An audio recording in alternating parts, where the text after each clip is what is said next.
She was just a junior legal associate until she read one clause buried deep in a contract. What she uncovered didn't just threaten her job. It exposed a multi-million-dollar scheme and brought a tech giant to its knees.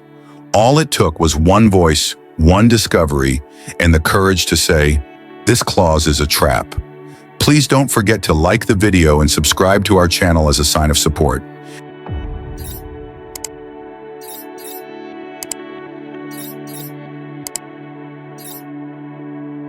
Madison Carter had worked too hard to let anyone take advantage of her now. With a freshly minted Harvard law degree and a sharp instinct for contracts, she walked into her first day at Sterling Dynamics with pride.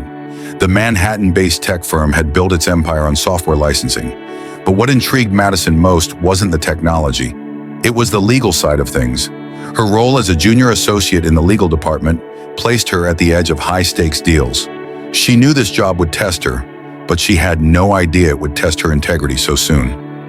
On her third day, she was assigned to review a stack of employment contracts for a recently acquired startup. She sat at her cubicle, sipping coffee and scanning the boilerplate clauses, non-disclosures, non-competes, the usual. But then one clause stood out. It was hidden deep within the employee agreement. Clause 42.3b. Its language was convoluted, but Madison's eyes narrowed. It effectively gave Sterling Dynamics the right to seize any intellectual property developed by employees, even if it was created off the clock, on personal time, and with personal resources. Worse, it extended retroactively for up to 2 years before their start date. That was illegal in several states and borderline predatory. She flagged the clause in her notes, curious about its origins. When she brought it up during the team's morning review, her supervisor, Mr. Langston, brushed it off. "It's standard language, Carter. Don't waste time on that." Madison hesitated. "But this clause could jeopardize our legal standing in future suits. It's vaguely written and potentially exploitative." Langston gave her a hard look. "You're new here. Let the senior staff worry about the nuances." Still, something didn't sit right with her. That evening, Madison stayed late to review other contracts across past acquisitions. To her dismay, she found the same clause in over a dozen agreements. It had been in use for at least 5 years. Determined, she compiled her findings into a report and requested a meeting with the legal department head, Daniel Trent, the firm's polished, silver-haired CEO, who moonlighted as legal counsel on sensitive matters. Trent agreed to see her the next morning. As Madison walked into the top-floor boardroom, glass walls surrounding her in every direction, she took a deep breath. This was more than a legal concern. It was a moral one. Trent was all smiles as he greeted her. "Ms. Carter, I've heard great things already. What brings you here?" She opened her binder and slid the documents across the table. "I believe clause 42.3b is a trap," she said clearly, "and we need to talk about it." The smile on Trent's face froze. The room suddenly felt a few degrees colder. Daniel Trent didn't speak right away. He picked up the papers Madison slid toward him, adjusted his cufflinks, and began to skim through the highlighted clauses. The morning sun streamed in through the glass walls, but the warmth in the room had vanished. After a long silence, he looked up. "You're quite thorough." Ms. Carter Madison sat tall, her voice steady. "Thank you, sir. But I'm concerned. This clause gives the company rights that overstep basic intellectual property laws. It targets employees in a way that's both unethical and, depending on jurisdiction, possibly illegal." Trent tapped the edge of the paper with his manicured finger. "It's been reviewed, approved by our top attorneys." "I don't doubt that," Madison said, "but it's still wrong and risky. If this ever got out, we could face lawsuits or class actions and reputational damage." He studied her for a moment. "You're quite confident for someone who's been here a week." She held his gaze. "With respect, confidence isn't the issue. Accuracy is." Trent leaned back, folding his hands over his chest. The charming, fatherly tone he'd used earlier was gone. "Tell me, Ms. Carter, what do you think would happen if this clause were quietly removed? Or if you simply left it alone?" She didn't hesitate. "I think if we ignore it, we're enabling harm. And if I stay silent, I'm complicit." There was a beat of silence, then Trent chuckled, low and cold. "Let me give you a piece of advice, Madison," he said, the smile returning, though now razor thin. You're smart, no doubt. But smart people who don't learn the rules of the game, they burn out fast. I'm not here to play games, she replied. I'm here to uphold the law. His smile faded again. We're done here, he said sharply. Mr. Langston will reassign your review work, and I strongly suggest you keep your focus narrow for the time being. Madison stood, disappointment and tension coiled in her chest. Understood. She walked out of the boardroom with her jaw clenched and mind racing. Trent wasn't just dismissive, he was warning her, maybe even threatening her. But she wasn't afraid, she was angry. Back at her desk, her inbox had already lit up with a dozen new tasks, all mundane, none involving legal reviews. It was clear they were burying her. As the day wore on, she received no more communication from Trent or Langston. It was as if the morning meeting had never happened. But that night, as she stared at her computer screen, Madison made a decision. If Sterling Dynamics thought she'd back down quietly, they didn't know who they were dealing with. This wasn't just about a clause anymore. It was about the system behind it, and Madison intended to expose it. The next few days at Sterling Dynamics were cold in more ways than one. Colleagues who had smiled and welcomed Madison during her first week now avoided eye contact. The legal team, usually full of chatter during coffee breaks, went silent when she walked in. Even the friendly receptionist, Carla, suddenly stopped calling her by name. Madison wasn't surprised. Word had spread. She knew how corporate culture worked, especially in places where unspoken rules carried more weight than written policies. Challenging the CEO in a boardroom, no matter how respectfully, marked her as a threat. Still, she wasn't about to let them freeze her out. Instead of sulking, she watched, listened, took notes. She began mapping out the paper trail of Clause 42.3b. Dozens of employment contracts contained it, some from years ago, others freshly signed. But then she noticed something strange. There were a few older contracts, one from a developer named Nathan Bryant and another from a designer, Lisa Hahn, where Clause 42.3b had been added after signatures. The digital timestamps didn't match. Someone had altered documents post-signing. That was more than unethical, it was fraud. Madison dug deeper into the system. Thanks to a stray login credential left in a shared file, she found access to a secured folder labeled Legacy IP Transfers. Inside were internal memos and legal summaries noting ownership takeovers of several employee-created apps and tools, some of which later made Sterling millions in licensing deals. In short, the clause wasn't just there for show, it was actively used to hijack intellectual property. She needed help, but who could she trust? Her thoughts turned to Devin, a compliance officer she'd met during orientation. He had been warm and curious, and, more importantly, he'd once joked about Sterling's shady fine print. Maybe he'd noticed something too. That afternoon, she found him alone in the break room, scrolling through his phone. "Hey, Devin," she began, lowering her voice. "Can I ask you something off the record?" He looked up and immediately picked up on her tone. "Sure, you okay?" Madison glanced around. "Have you ever heard of Clause 42.3b? Devin blinked. "Oh, that thing. Yeah, everyone knows it's sketchy. We just don't talk about it." "Why?" "Because people who dig into it either get reassigned, transferred, or they quit." Madison raised an eyebrow. "Quit? Or they're encouraged to," he said grimly. "You're not the first person who's noticed it, but you might be the first to push this far this fast." Madison leaned in. "What if I told you I found altered contracts?" Devin stared at her. "Then I'd say you're playing with fire, and you'd better not be doing it alone." She sat back, her expression resolute. "I'm not. Not anymore." Devin exhaled and nodded slowly. "Okay, let's talk after hours, somewhere quiet." As Madison left the break room, heart pounding, she knew one thing for sure. The walls were whispering, and the truth was deeper than she thought. But now she had an ally.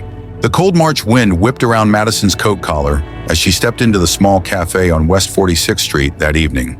It was dim, cozy, and most importantly, off the corporate grid.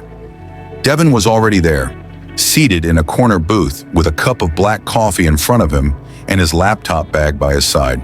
He nodded at her as she slid into the seat opposite him. You sure you want to go through with this? I wouldn't be here if I wasn't, Madison said, pulling out a thumb drive. She handed it to him. There's enough evidence in there to raise red flags across the board. Doctored signatures, timestamp mismatches, asset reassignments. We're not talking about policy gray zones. This is fraud. Devin plugged the drive into his laptop and scrolled through the files, his face slowly darkening. These are IP claims from terminated employees, and even one from a guy who died 3 years ago. They took ownership after his estate had already inherited the rights. I know, Madison said quietly. That's when I realized this wasn't just shady, this is criminal. Devin shook his head. You realize what happens if this goes public. Trent's empire crumbles, but people like him don't go down quietly.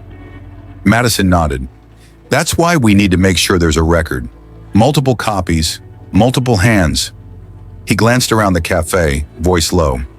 I've got a friend at the Department of Labor whistleblower program. If we can package this right, they'll open an investigation. You trust them?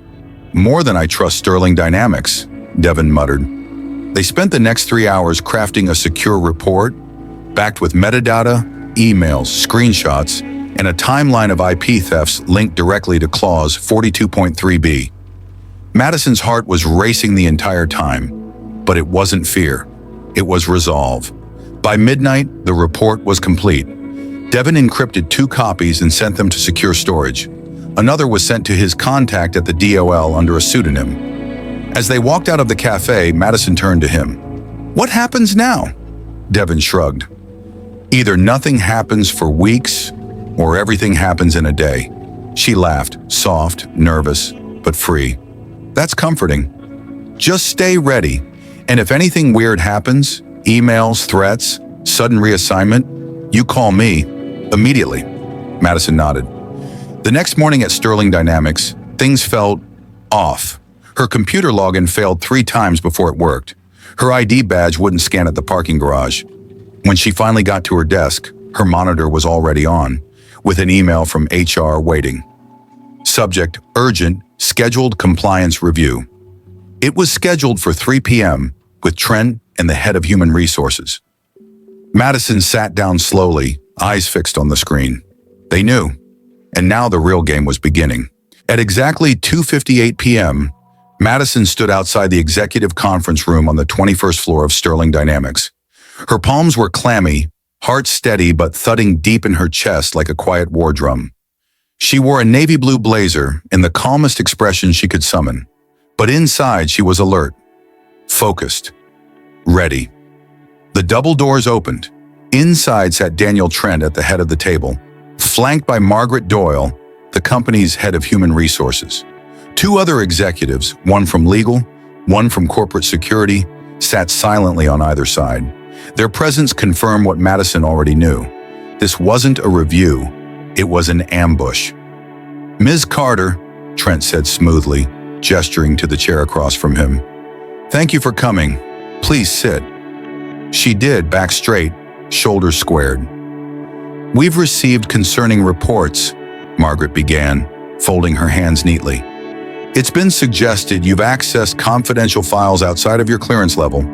Would you like to respond to that? Madison kept her tone measured. All of the documents I reviewed were within my assigned contract folders. Nothing was password restricted or marked confidential beyond standard internal use. Trent narrowed his eyes. And yet, you met off-site with another employee last night, outside of company hours, to discuss internal policy? I met with a colleague to review employment contracts. Exactly the kind of work I was hired to do, Madison replied, and I did so because I was stonewalled after raising legitimate legal concerns. Margaret shifted uncomfortably. Your tone is confrontational, Miss Carter. With respect, Madison said firmly, so is being summoned to a closed-door meeting without warning, accused of misconduct for doing my job. Trent leaned forward, resting his elbows on the table. Let's stop dancing. We know you've created a dossier. We know you shared it. That is a breach of loyalty. Madison met his stare. That clause, 42.3b, is unethical. In several states, it's illegal. And I've found altered contracts and timestamp changes after employee signatures. That's not a loyalty issue. That's fraud, and I have proof." The room fell silent. Trent's face darkened. "You've made a serious mistake." Madison calmly reached into her bag and placed a sealed envelope on the table. "I've submitted everything to the Department of Labor through a whistleblower channel. If anything happens to me, or to Devin, or anyone else connected to this, it all becomes public immediately. Every file, every altered contract, every stolen app." Margaret's face paled. One of the executives muttered something under his breath. Trent stood slowly. "Get out of my building." "I figured that was coming," Madison said as she rose. "But I'll walk out, not run." She turned to the others in the room. "Do yourselves a favor," she added. "Check your names. Some of you signed off on things you might not even remember, but the system kept a record." Then she walked out. With every step, her fear melted away. She hadn't lost. She just forced their hand. The news broke 3 days later. It started with a whisper, then hit the tech world like a tidal wave. Sterling Dynamics accused of IP theft and contract fraud? Whistleblower report triggers federal probe. The headlines were everywhere. Blogs, forums, LinkedIn posts, even mainstream outlets like CNBC and the New York Times. An anonymous whistleblower had submitted a full dossier of internal contracts and legal memos, backed by forensic evidence. And then came the leak. A PDF labeled Clause 42.3b Summary Report was shared on a developer forum. The document outlined how Sterling Dynamics had quietly absorbed the rights to employee-created tools, apps, and software by slipping post-signature edits into employment agreements. It listed 26 affected employees. 3 of them had died. 2 had filed lawsuits in the past, both dismissed due to missing documentation. Now the documentation wasn't missing anymore. Madison watched it unfold from her apartment, phone buzzing nonstop. Devin was safe, though he'd been placed on temporary leave the day after their meeting. Several employees who had been silenced in the past reached out privately to say thank you, some just with a thumbs-up emoji, others with tearful messages. The Department of Labor issued a public statement confirming an active investigation. Trent didn't appear at work the entire week. Margaret Doyle resigned 2 days after the report broke. Then one morning, Madison received an email from a law firm in D.C., specializing in corporate whistleblower protection and employee rights. They had seen the leak, traced the signature patterns, and suspected Madison was the source. They weren't threatening her. They wanted to help her sue. "Call me," the email read. "You've started something big. You don't have to finish it alone." She sat in silence, staring at the screen. It wasn't just about Sterling Dynamics anymore. Her action had sparked a conversation in boardrooms and legal forums nationwide. A clause no one noticed, or pretended not to, was now under federal scrutiny. Tech companies from Seattle to Austin began reviewing their contracts out of fear of similar fallout. Late that evening, Madison walked through Central Park, the city lights shimmering off the water. The air was still. "Cool," Devin called. "You seeing this?" "Every second," she said. "They're calling you the Clause Buster online." She laughed softly. "Not the nickname I wanted, but I'll take it." "You did it, Mads." She paused. "We did it." There was a beat of silence before he asked, "What now?" She looked up at the skyline. Towering buildings full of secrets. "Now, I help others do the same thing. Make sure no one else signs away their future without knowing it. Because one clause might be hidden, but the truth always finds its way out."